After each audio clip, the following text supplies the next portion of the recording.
Europe 1. Le grand direct des médias, Thomas Joubert. Et le fait média du jour, c'est les perspectives pour cette nouvelle année télé 2016. Quels programmes vont s'inviter sur vos écrans ces 12 prochains mois? Quels sont les grands chantiers à la télévision? Guillaume Janton, bonjour. Bonjour Thomas. Vous êtes notre expert média. À nouveau une bonne année. Bonne année à vous. Cette année 2016 qui va démarrer sous le signe de la nouveauté. Tiens, dès demain soir sur TF1. Oui, avec ce format venu de la Hollande, Puppets, le concours de marionnettes présenté par Jean-Luc Reichmann, fait partie des nouveautés sur lesquelles TF1 a décidé de miser cette année.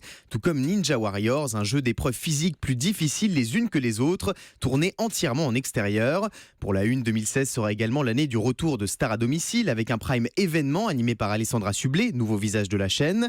Si TF1 semble miser sur le grand spectacle cette année, sa concurrente M6 compte parier entre autres sur de nouvelles téléréalités. Avec Garde à vous, la chaîne va réinstaurer le service militaire, tandis que Retour vers le passé s'interrogera sur la dépendance des Français à la technologie, en privant une famille de tous les objets de dernier cri dont elle se sert au quotidien. Ah, c'est pas mal ça. Ah, effectivement, malgré ces dernières nouveautés côté divertissement en 2016, les chaînes tableront principalement sur des valeurs sûres, The Voice 5 et Danse avec les Stars 6 sur TF1, les 11e saisons de L'amour est dans le pré et Incroyable talent sur M6, ou encore la 4e saison de Nouvelle Star version D8 avec l'arrivée événement de Joy Star dans le jury.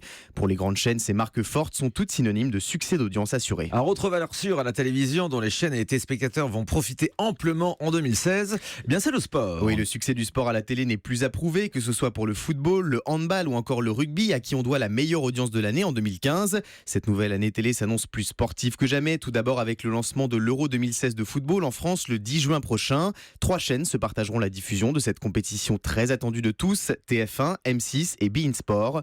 Le sport à la télévision ne prendra pas de vacances. Après la finale de l'Euro mi-juillet, ce sera le lancement des Jeux Olympiques de Rio le 5 août prochain. Là encore, plusieurs chaînes proposeront la compétition sur leurs antennes, Canal+ et France Télévisions.